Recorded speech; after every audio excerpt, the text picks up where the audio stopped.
Welcome, ladies and gentlemen, to the BFNL Footy Show for another week, proudly brought to you by Ballarat Toyota and McDonald's Ballarat. Coming to you live once again from Saxon House. No Liam Brady this week. He decided to chase the sun up in Darwin, but we've brought in a more than adequate replacement. East Point footballer and AFL Goldfields intern, Jake Dunne. Dunny, welcome to the Footy Show, mate. Thanks for having me, Shawnee. How's the season gone to date, mate? Obviously, bit of changed roles in the last couple of weeks, known as a defender, but since Michael Powell stood on your head, you've been used up forward a fair bit more, and with some varying degree of success.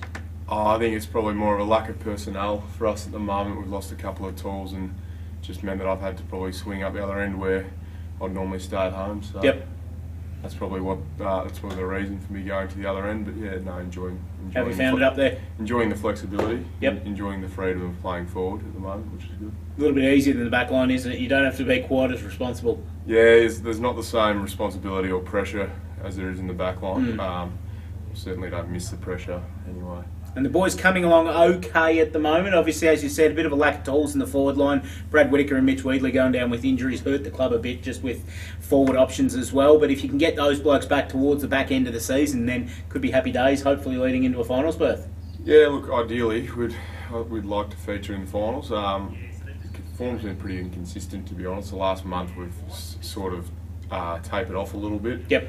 But given that we've got a bye to freshen up this week, we can really start to build towards the finals and that back end of the season, get a few blokes back and build some good form heading in. Beautiful. You've got the bye this week, so we don't have to talk too much more about East Point in this show. So let's have a look at this week's game, starting with the game up at Alfred Nova between Ballarat and Darley. Interesting kind of clash. Obviously, Ballarat haven't had the start to the season they would have wanted, but after a good win last week against Melton South, they're only 2 games out of the top 6. But tough ask, Darley looking pretty good at the moment. They rickrolled the Lakers last week on Sunday pretty easily, and Jake Edwards and Reece Ellis in some form in front of goals. A couple of blokes you would have faced up against.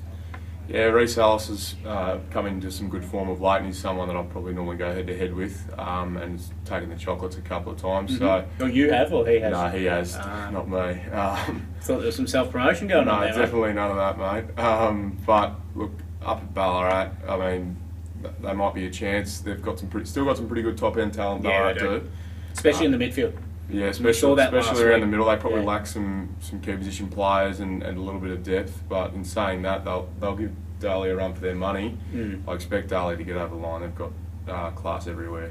Yeah, Darley for me too. That Ballarat midfield has been in good form. Liam Ewell, Tristan May, Shane Hutchison, especially in the last couple of weeks, been standing up, but pretty tough ask against the Darley midfield. Even without Steve Kennedy still this week, you're still rotating a fair few blokes through there. Nathan Lyons, Andrew Chalice, Anthony Chu, Ryan Closter, some pretty high-end blokes going through that midfield. Yeah, and then Darley's key position players too are second to none just about. So. Yeah, they are indeed. Going to be a pretty interesting game, as it will be at the Wendouree Reserve this weekend. Lake Wendouree take on Melton South. The Lakers dropped their last 2 against pretty good opposition.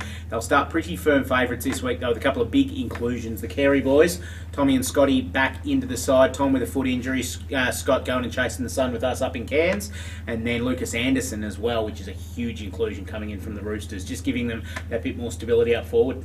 Absolutely. I think Lakers have probably been the improving side for 2015 for mine. They've had a little bit more talent across the board, and they've obviously had a pretty big pre-season under Webby, which has carried over to some good form on the field. So hard to see them dropping this one. They'll be back on the winners list, I'd say. Melton South, though, having said that, they're a team that if they can get in front of you, they tend to stick around. You saw that yourselves a couple of weeks ago at the Eastern Oval, where you had to really, really put in your best to shrug them in the last quarter, because they got off that early start and then they kind of just closed down and try and keep the game competitive and down to kind of a street fight almost. Yeah, they bring effort and intensity to every week, and if you're going to bring that, you're going to keep yourself in the contest. So they'll throw that at Lakers, but I just expect Lakers to probably have a little bit more class and depth around the field, and they'll probably get the job done, I'd say.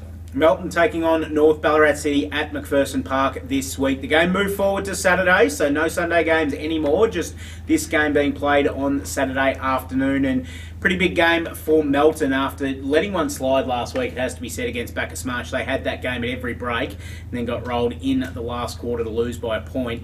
Tough game to rebound against, though. North Ballarat City in very good form at the moment. Even in the last few weeks with a few out, they get Shaun Lyle back this week. They get Sam Hooper back this week. They get a few pretty high-end ones coming back in, and they should start pretty warm favourites in this one against the Bloods.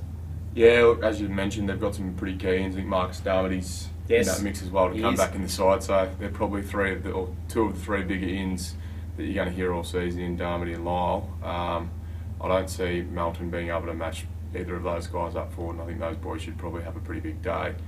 In saying that, Melton are capable of playing some pretty good footy as well. They've still got a lot of good tools and a couple of really good midfielders. So look, it won't be as easy as many think for North, but I still expect them to get the job done. You saw North City last week with a lot of outs, as you said, a lot of those blokes. Darmody didn't play, Shaun Lyle didn't play, Hooper didn't play, Derek Micallef didn't play, yet they showed their depth last week and were still pretty awesome.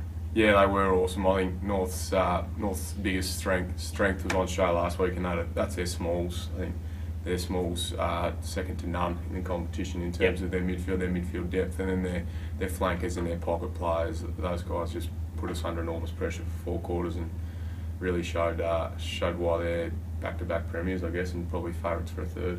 And should win this week as well. Redan taking on Bacchus Marsh on this patch of green we're looking at right at the moment on City Oval, and be a good test for Bacchus Marsh this one, just to see not so much where they're at, but see their legitimacy as they go into they're going to play finals this year, it looks that way, and they're probably going to finish in that 4th or 5th spot. But whether they can win games like tomorrow's game, against Redan, will obviously judge whether they go past that first week and deep into September. Yeah, Bacchus Marsh have been a little bit of a surprise. They play a brand of footy which is pretty accountable against those better teams, and they play a really possession-based game. And look, I reckon they'll really push Redan this week.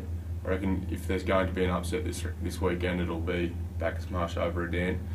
On Redan's home deck, however, I probably can't see them dropping this one. Yeah, I just feel with the form that Redan's in at the moment, they're a bit too tough to toss, I reckon, and I reckon they'll get themselves over the line pretty well. Last game for the round, Sebastopol taking on Sunbury. Sebastopol got rolled last week by Redan in a pretty big way, but the scoreboard probably didn't exactly tell the tale. Sebastopol, even Eamon Gill, Redan's coach, said much more competitive than what the scoreboard showed on the weekend. They get a Sunbury side coming off a bye this week, and who will go down there pretty much expecting to win the game, and sometimes they're dangerous ways to think, especially in footy these days, but you still think that Sunbury should be able to get over the line. Yeah, you'd think Sunbury would get up. Obviously, special mention to Ross Manhattan this week, who's playing his 150th game, which is a terrific effort at any level of footy.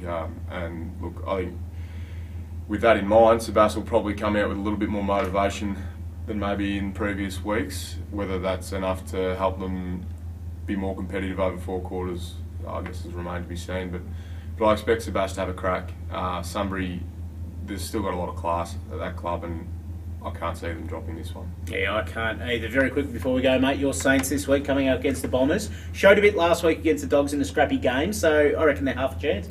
Yeah, we've been showing a bit of late. I'm still not getting too carried away. I think we're a while off, but I nearly expect us to beat the Bombers this week. I'll be disappointed if we don't stitch him up there in a bit of strife, I think, down at the Dons. So.